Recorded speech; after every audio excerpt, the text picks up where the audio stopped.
Hello to all you wonderful people out there, it's me again. I wanted to show you something that I literally only just found out. When you have star food, you can put it on display. Oh my god, check this out. So if it's in my inventory, I could just go and pick this up. So this is my ramen.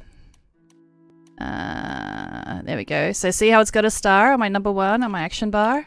Now I don't want to accidentally eat it. But if I push 1 and I left click, it turns into a bowl that I can put on the table. So I have lots of lovely dishes and you can bring all your dishes to life. So yeah, if you have any star quality stuff that you want to put on display, I do plan to make this table a bit bigger as well, and to put more foods on here. I think it looks really cool to do it. I do still need to make a few extra dining chairs. I'm a bit short. But yeah, even my celebration cake, my mud pie, and this is my kitchen.